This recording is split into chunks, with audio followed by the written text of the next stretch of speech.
Seguimos acá dialogando. En este caso vamos a trabajar, vamos a tomarlo como una especie de reunión que hacemos todos los días, ¿no? En la Defensoría del Pueblo todos los días se lleva adelante una reunión para arrancar la jornada que tiene que ver con visibilizar cuál es la situación del trabajo de los agentes defensores en relación a los expedientes. Cada agente defensor, como en el caso de Aldo Valverán, está manejando una determinada cantidad de expedientes, que son expedientes algunos que tienen duración por un tiempo determinado, y otros son expedientes que son rápidos, le dicen, ¿no? Sí, trámites rápidos. Rápido. Así es. A ver, vamos a comentarle al coordinador cuál es la diferencia que hay entre trámites rápidos y trámites, digamos, expedientes largos. Y generalmente los trámites rápidos tienen que ver con temas, valga la redundancia, de una solución rápida, o temas que a diferencia de los expedientes son temas estructurales que necesitan una investigación, necesitan un trabajo de aplicación, si se quiere, donde la gente no solo busca la solución, si se quiere, obvia, sino que busca de rodear de información a esa temática para dar una respuesta un poco más integral, ¿no es cierto? Generalmente los trámites rápidos son temáticas que tengan que ver con trámites en otras instituciones, en otros organismos, y que se pueden dar rienda, o se pueden dar una solución que mayormente se dan la solución en una semana, que tienen que ver con, más que nada, teniéndolo Aldo acá al lado, ya más está que nada, el ejemplo. Temáticas de SAMSA, de EMSA, que bueno, justamente tiene que ver con problemas en la facturación, problemas en los consumos. Claro. En cambio, justamente un expediente, ¿no es cierto?, son temas mucho más estructurales y problemáticas que incluyen a mucho más personas, que generalmente suelen ser vecinos y vecinas de los barrios que reclaman, tienen un reclamo específico. Ejemplo rápido, red de agua potable. Red de agua potable sería para trabajarlo con un expediente y una facturación con un trámite rápido. Los tiempos son diferentes, o sea, el tipo de reclamo es totalmente diferente. Diferente es la persona que va a venir con su factura en mano y te dice, este mes me vino tanto de consumo. Yo sé que con una visita a atención al cliente de SAMSA tengo la respuesta en el día. En cambio, ustedes saben que una red de agua potable no se soluciona en un día. Una red de agua potable es algo mucho más complejo, que requiere otro tipo de gestión y otros tiempos administrativos. Bueno, o sea que a juzgar por los conceptos vertidos por ustedes, yo tengo que pensar que un trámite rápido es una acción que puede durar 5 días, 10 días, que es una acción. O sea, totalmente. Vamos a suponer, no sé, el caso concreto es Aldo va a resolverle una cuestión, vamos a suponer de facturación o qué sé yo, un deseo de ir y sentarse a hablar por alguna situación que algún usuario haya dejado de pagar una deuda y que, bueno, Aldo va, interviene, lo que logra que se encauce o se recontinúe, digamos. Es un trámite que meramente formal, pero instantáneo. Esa es la foto. Y con respecto al expediente largo, estamos hablando de un proceso. Sí, cuando hablamos de un trámite rápido, muchas veces lo que tenga que ver, porque vos lógicamente vas a decir, bueno, pero si hay un usuario y una empresa, le correspondería defensa al consumidor, ¿no? Pero muchas veces lo que ocurre es que es el acceso a la información que está violando, ¿no? Sí, porque el vecino llega y dice, yo no sé de dónde salió esto, o porque no sabe leer, claro. o porque cuando va a la empresa le dan una respuesta que no es, digamos, del todo ampliada, no le explican, ampliada, no, y muchas no veces, o sea, es alto el consumo porque puede haber una pérdida y quizás la persona no le han explicado que puede haber eso, sí. Y lo único que le dice a la empresa, tenés que pagar, ¿viste? Entonces es como que Aldo va y hace una pequeña investigación, incisión a la empresa y resuelve. O también muchas veces ha mediado para que se le pueda hacer un convenio, ¿no? Accesible en base a sus posibilidades, claro, que eso también hay que saber, porque Y es cierto, ahí entra el primer gran factor, que es la información. Porque es cierto, en SAMSA, realmente al operario de SAMSA no le interesa la situación económica de la persona. Somos nosotros los que sí nos interesa y los que sí indagamos. O el detalle de que hay una pérdida, ¿no? O que hay una pérdida, o como mencionaba Patricia, la información. Por ejemplo, son innumerables los casos que he atendido de personas que me dicen, pero yo no tengo el medidor, ¿por qué tengo esta deuda? Y claro, la red, el agua servido, es algo que muy pocos usuarios, o sea, ahora es como un concepto que está entrando más en vigencia, pero algo que la mayoría de los vecinos no saben, que la red, con el simple hecho de que la red pase por frente de tu casa, a vos te están cobrando. Entonces, claro, la persona viene, ¿por qué? O ¿por qué compré una casa y resulta ser que esa casa tenía una deuda y no le cobraron al propietario anterior? Y no, porque la deuda acumula el inmueble, no acumula la persona. Entonces, explicarle a la persona ese primer punto. Ese es un dato muy importante Sí. que ponote sobre la mesa. Igualmente vamos a generar una charla exclusivamente estos días que tiene que ver con el contrato de concesión de SAMSA. Todo el mundo habla, poco conoce verdaderamente cuál es el mecanismo. Es un contrato de concesión que más ha servido durante todos estos años para una puja, digamos, cuando en realidad debería ser un contrato de concesión garantía de las acciones que se debe llevar adelante. O sea que muchas veces la empresa la hace. Nosotros tenemos la sana experiencia, y hay que ponerlo en ese contexto, de que la respuesta está. Ahora, de que hay tensión, de que hay, bueno, eso es parte de la situación de que nos toca a nosotros, totalmente. por un lado, y cuando yo no quiero alarmar de nadie, porque en realidad a mí no creo que a la sociedad le importe. Pero básicamente cuando la respuesta por parte de los responsables no es inmediata, sino es producto de algunas acciones que vamos produciendo, tanto de la Defensoría del Pueblo como otros organismos que muchas veces voy a decir por qué intervienen.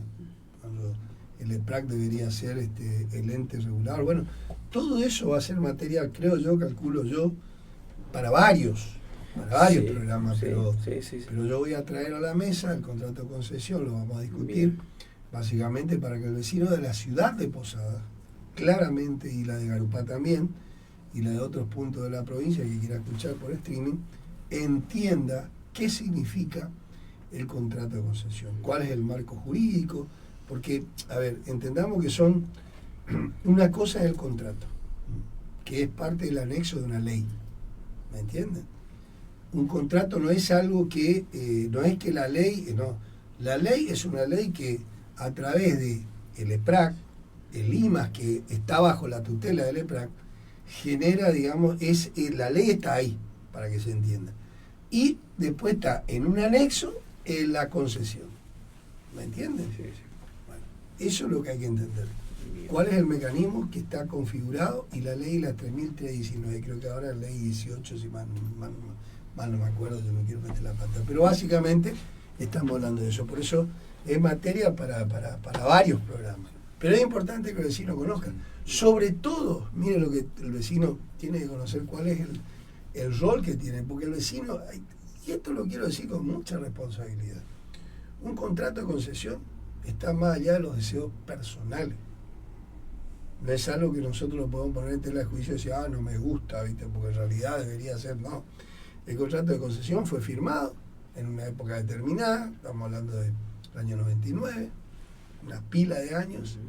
Con vigencia hasta una fecha también. Y sí, ahora creo que quedan 6 años. Entonces voy a decir, ¿qué pasó? Bueno, ahí era el momento de evaluar, de saber cuál ha sido el rendimiento, hay que evaluar los objetivos de meta, porque es una ley, en el contrato de concesión hay un artículo específico que habla de objetivos y metas. La ley. El anexo habla de cómo debe funcionar. Pero la ley establece distintos objetivos y metas que se tienen que ir cumpliendo año a año. Bueno, ese es el primer punto de evaluación. Si el 100%, vamos a suponer, dentro de ese objetivo y meta, hay algo que se llama programa de obra de expansión, conocido por POE. Quiere decir que en medida que la ciudad fue creciendo, el desarrollo de las redes de agua potable deben estar, creo que al 95% ahora, actualmente. Por ejemplo, vos podés decir, es como cuando decís, ¿cuál es el tiempo de respuesta hoy? Hoy es 3 horas. O sea, vos podés tener un corte máximo 3 horas. Y o sea, por más que vos te quejes, no. Pero el objetivo de meta tal vez es eso. Ahora, sabemos que no es así. Sabemos que tiene que haber un plan de contingencia.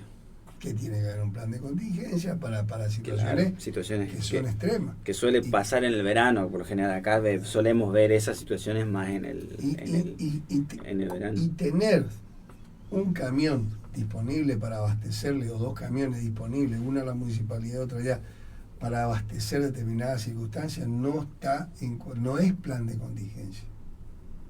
No nos equivoquemos. El plan de contingencia tiene que ver con otra cosa.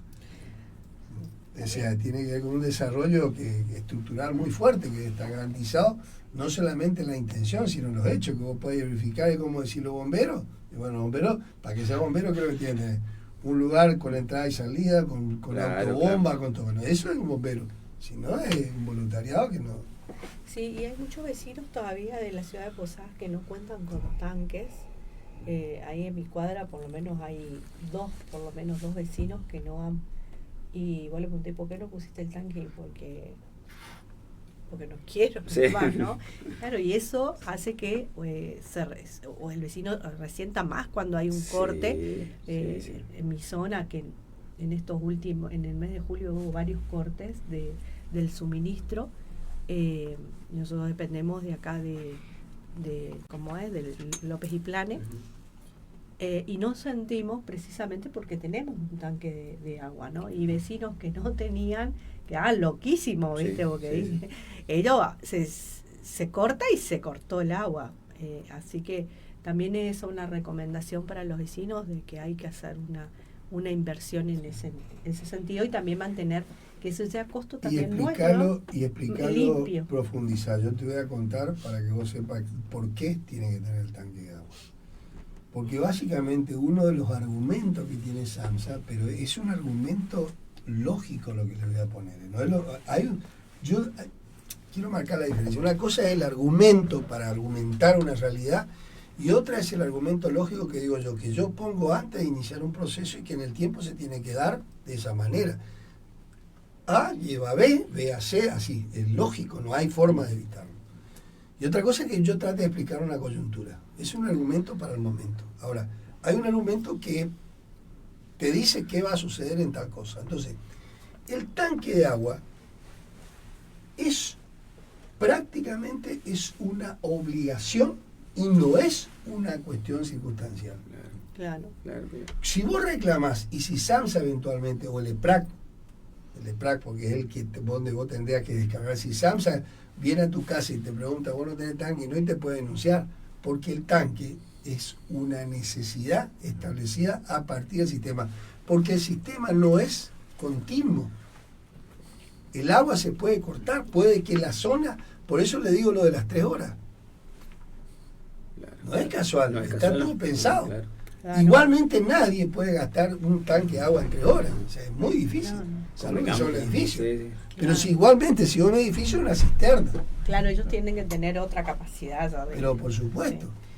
Sí. Bien. Aparte, cuando vos escuchás, digamos, hoy la información nos llega, que nosotros leamos, viste, que a veces nos metemos en 50.000 grupos y no lees todo, y por ahí todo es una información importante, ya, o sea, si vas a poner lavarropa no lo pones, ¿no? Claro. Si vas a, no sé, baldear o regar las plantas ya no lo haces. Entonces, como dice el defensor, es todo un sistema que el vecino quizás, así como no sabe el tema del radio servido, tampoco no lo está sabiendo, ¿no? Por eso es tan importante también por ahí ir desmenuzando esto del contrato de concesión para que el vecino tenga la información, y muchas veces hablamos por hablar, ¿no? También a veces en el tema de lo que es el transporte, y no quiero entrar en el tema del transporte, pero ¿y el defensor dónde está, no? Pero la responsabilidad, digamos, si vos agarrás las cartas orgánicas, está muy muy bien plasmado, ¿no? ¿Quién es el responsable?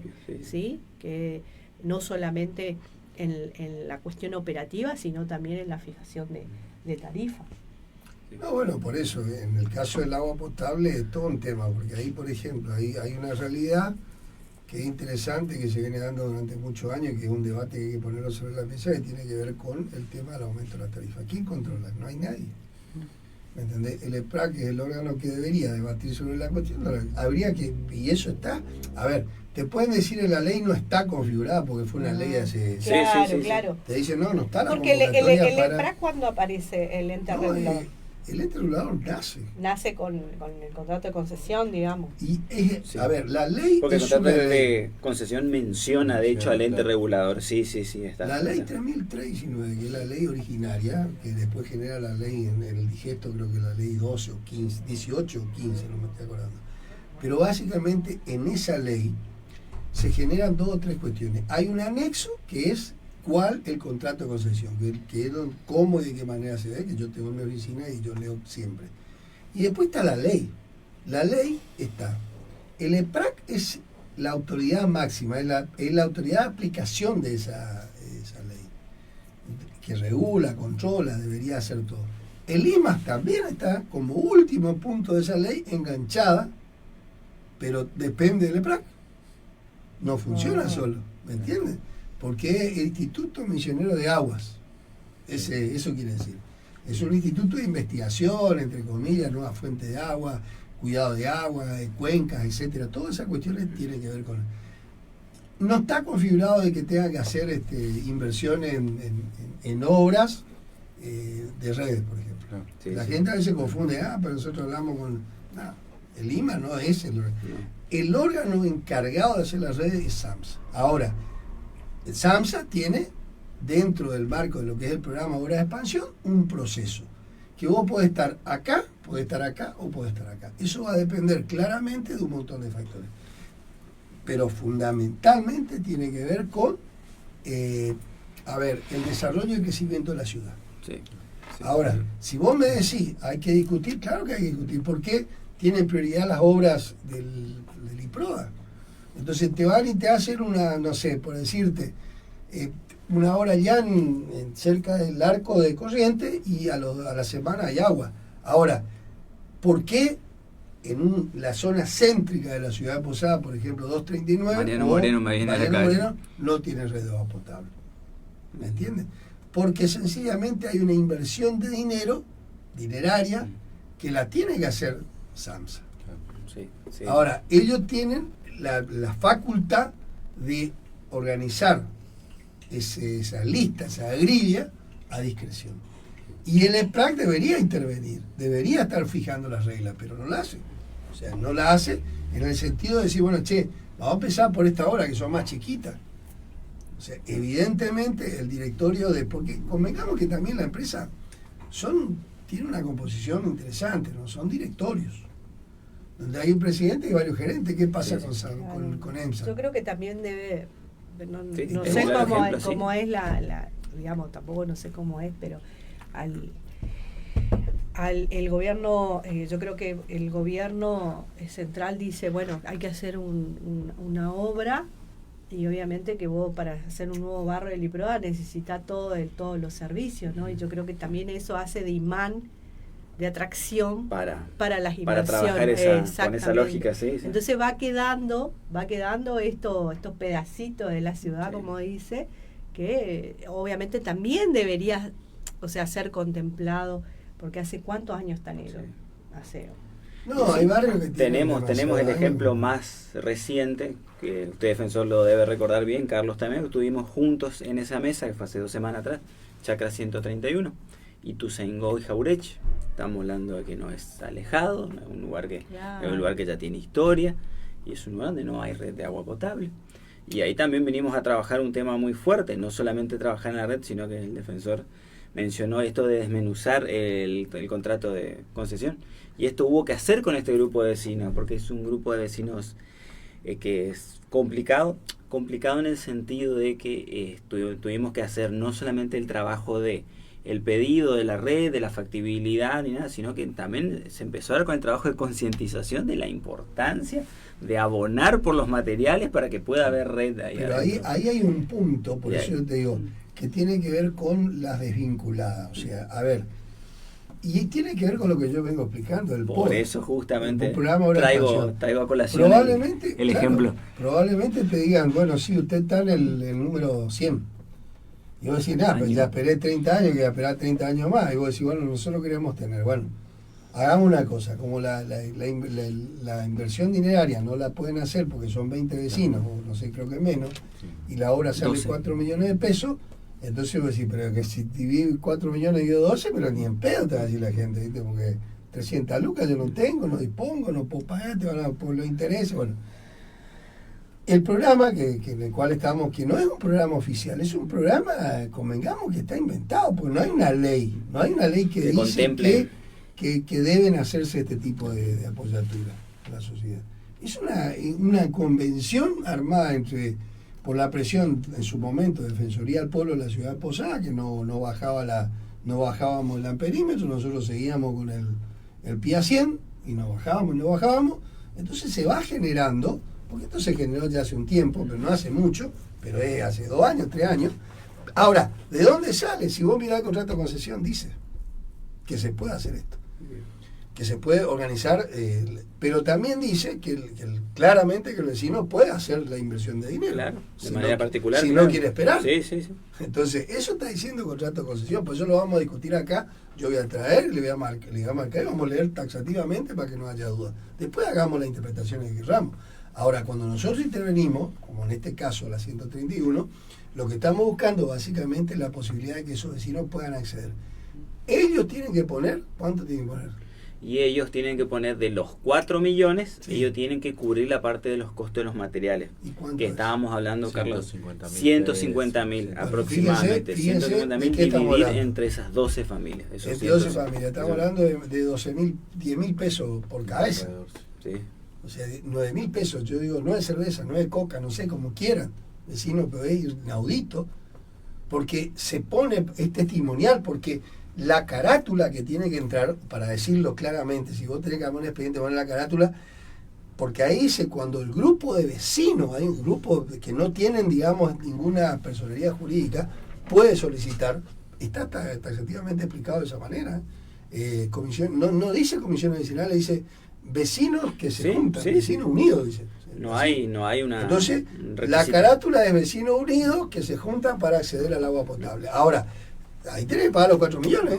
Acá lo que se está exigiéndole al Estado, porque ellos decían, no, el Estado tiene que poner. No. Pero yo le digo, ¿cómo que el Estado no va a poner? Si el Estado le está poniendo el 96%. Estamos hablando de 4 millones. Ustedes están poniendo el 4%, porque es testimonial lo que están haciendo. Porque justamente el esfuerzo compartido, le estamos sacando la carga de la espalda y le estamos poniendo al Estado. Entonces, este debate lo tiene que tener el vecino Sí, consciente.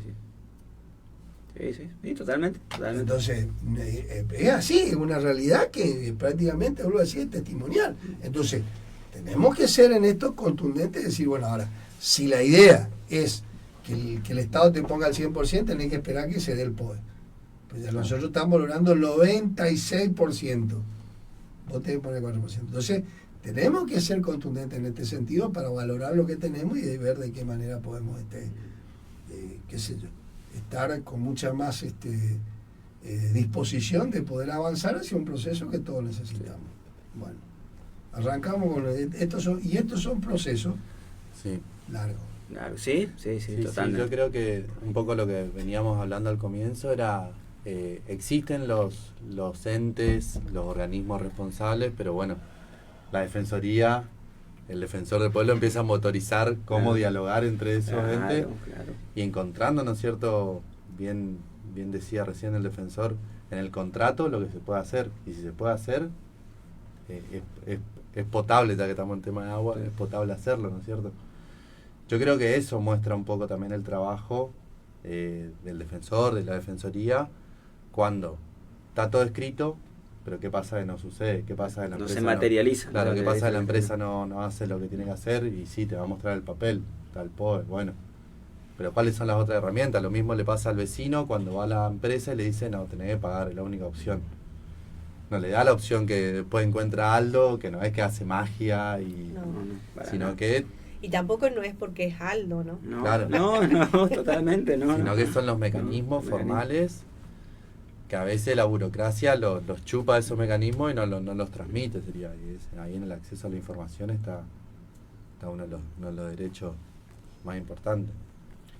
Bueno, acceso a la información, acceso al agua potable, acceso a todo, digamos. Yo lo que quiero poner la carga sobre que son cuestiones que no podemos evadir. No. Hay una realidad, ¿no? Que el trabajo de la Defensoría, en este caso el Defensor del Pueblo, porque lamentablemente voy a insistir y véanlo así como yo lo estoy diciendo, todos los atributos y toda la competencia la tiene, lamentablemente, el Defensor. La institución es un organismo que no existe en la realidad, vuelvo a insistirle. Y es un debate que yo lo llevé al Consejo Deliberante y que lamentablemente no tuve el eco que me parecía que debía tener. Porque la institución debe haber una institución paralela al defensor, o sea, que acompañe y que le contenga los atributos que tiene. Porque si no es una cuestión tediosa, es muy difícil de manejar. Claro, claro. El defensor tiene que saber todo, leer todo, como tiene que ser un libro. Ahora, en otra época a lo mejor no había inconveniente, pero la ciudad va creciendo. Hoy la ciudad tiende a ser una ciudad metropolitana, los roles son diferentes, que al intendente, es un organismo de contralor, un organismo que supera cualquier ámbito de contralor específica, los derechos constitucionales, el acceso al agua potable, el acceso a la energía eléctrica, el acceso a la salud, el acceso a la educación, pero no en los términos, digamos, de educación de la ley, no. Si hay un barrio, un grupo de familias que no accede, no sé, por decirte, a una red de agua potable, nosotros tenemos que tratar de que llegue. Sí. Energía que llegue, internet que llegue, y ahí está la educación atrás. O sea, para explicar por qué estoy diciendo educación. Sí, totalmente. Cuando un puesto de salud no funciona, hay que ir y poner lo que hay que poner frente a salud pública municipal. O sea, cuando un CAP no funciona. No. O sea, son distintas funciones, cómo va apareciendo el derecho atrás. Sí.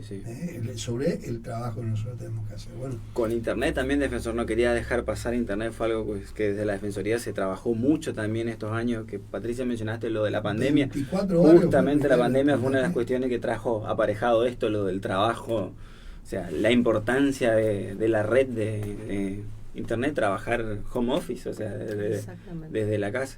Y ahí usted Defensor también pudo estudiar desde visibilizar la casa. la cuestión de que importante que era para los barrios populares el acceso a Internet. Justo ese día fuimos a hacer una constatación con Carlos, Chacra 252, y encontramos en el Zoom el cartelito de Internet, Wi-Fi, ENACOM y demás logos, así que bueno, fue satisfactorio saber que fuimos parte de ese pasa por eso. de ese proceso. Nosotros sabemos perfectamente todo lo que hicimos, lo que nos tocó a nosotros y cuál es el rol que ha tenido la Defensoría del Pueblo. Más de eso no podemos pedir. Sí, así como también digamos el presidente de la nación tuvo que pasar una pandemia, y todos los argentinos también de la Defensoría del Pueblo tuvimos que pasar una pandemia. Quiero recordarle a los vecinos que la Defensoría de Posadas nunca cerró.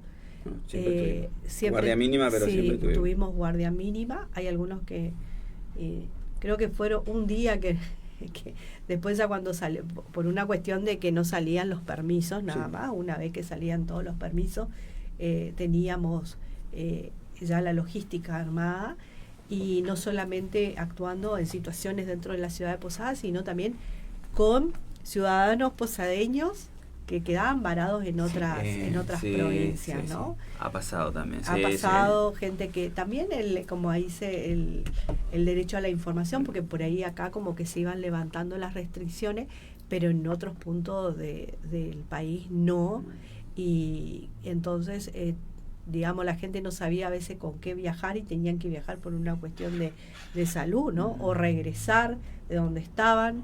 Y bueno, ahí estuvo la Defensoría articulando con otras defensorías también del país, principalmente la Cava, Buenos Aires, el norte, que estuvo muy cerrado también, con el defensor de Tucumán. Así que nosotros también pasamos una pandemia y también aprovechamos, ¿no?, esa pandemia para informatizar todo lo que sea un sistema. Como yo siempre digo, ese sistema sudor y lágrimas fue poder, digamos, hacer esas cuestiones que por ahí con la vida diaria, ¿viste? Reuniones no la podíamos hacer, y aprovechamos muy bien ese tiempo. También en ese tiempo pudimos reforzar lo que son la concientización, la promoción, la difusión de los derechos de las personas mayores. También tuvimos muchísimos casos, así que tuvimos que atender, Así que bueno, si realmente tenemos que hacer un reconto de todo el trabajo y es muchísimo. Por ahí Carlos se ríe porque viste que él es nuevo.